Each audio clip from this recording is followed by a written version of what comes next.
Hey y'all, welcome back to the channel. Welcome back to another video. If this is our first time meeting, my name is Johnny from JMoPainting. If you're interested in learning more about acrylic pouring, resin, and other art related topics, start right now by subscribing to the channel so you don't miss anything. Today we're doing a painting that was inspired by Julie Cuts. I'll put a picture of it right here on the screen so you can see what we're talking about, and with that, we're gonna get into the video. I'm gonna be painting with this comb. The colors I'm gonna be using are cadmium red deep hue, neon pink, neon yellow, prism violet, light green,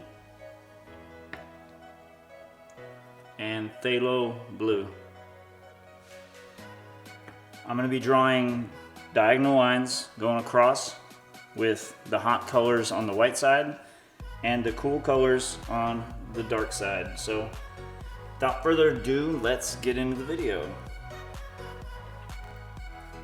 So now I know I tried this before earlier, and I think my paint consistency was too thin because the colors kind of bled into each other and I didn't get a nice solid line out of it. So these colors have not been thinned out very much at all. There was no Floetrol used in any of these, because I did notice that the Floetrol was also making the colors kind of bleed into each other. And I'm trying to go for very crisp, solid lines. So like I said, this paint's pretty thin, or thick rather. The only thing I used to thin it out was water. So I put the paint in there. So this mixture is probably 1 part paint, 1 part PVA school glue, and then 1 part water. Maybe a little bit less than that, because I didn't want to break down the bonds so much in the paint to where this dries terribly.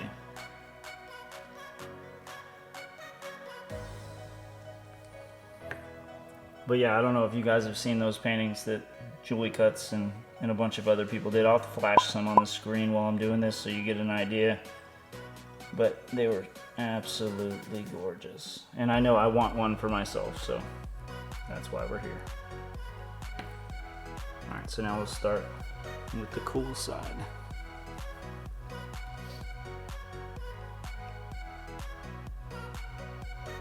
Just the contrast that Julie was able to achieve with these colors was amazing. So here's to hoping. If you're watching this, Julie, I'm doing this because I really admire your work. It's an amazing job.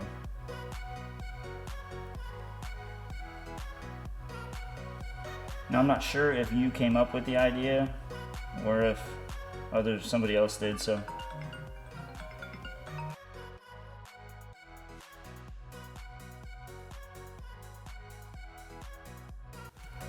but I'm not sure if you came up with the idea or not, but it was super awesome. And if you did, I really admire your creativity. It's pretty cool. I think you used beads. You didn't use a comb, you used beads, but the idea was pretty similar, and it was a really good idea.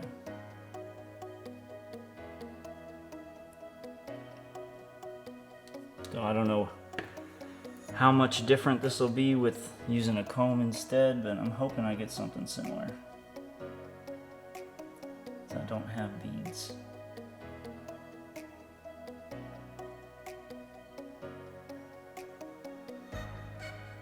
So how's everybody doing this wonderful day? I'm so happy to be finally painting again. It's been so long. Feels like it's been so long. It's probably been a week. Had a lot of moving to do, and then had to set up in this new studio. So the sound might seem kind of echoey, and that's probably because I'm in a huge open garage right now. But as time goes by, that will be fixed. almost ready.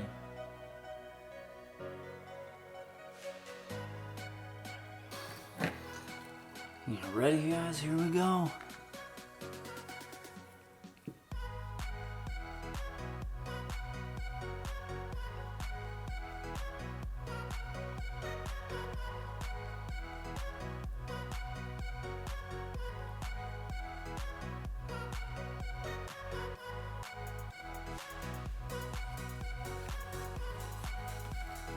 Well, I don't know if there's a happy medium between too thick or too thin. Maybe this is too thick. I don't know.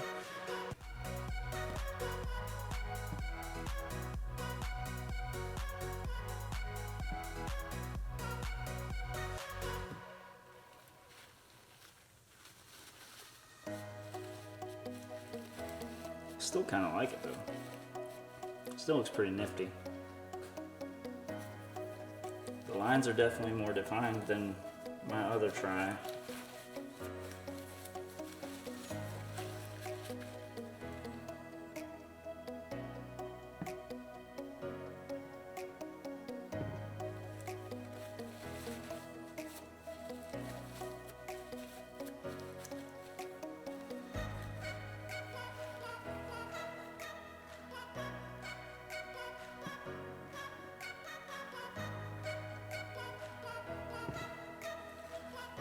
That came out really cool.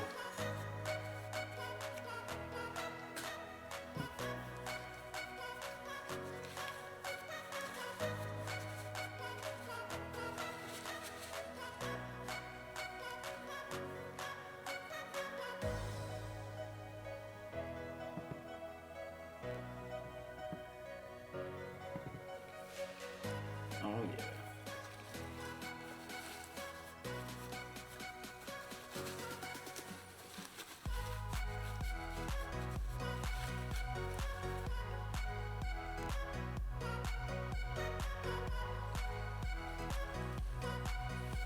I like this one better.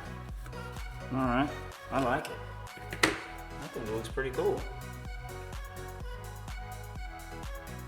There's a lot of definition in it that I was hoping for. Maybe using those beads though, it might help carry that paint a little further along. And maybe that's why she had better success with it. Because her lines were just crispy. Wonder what tilting it could do.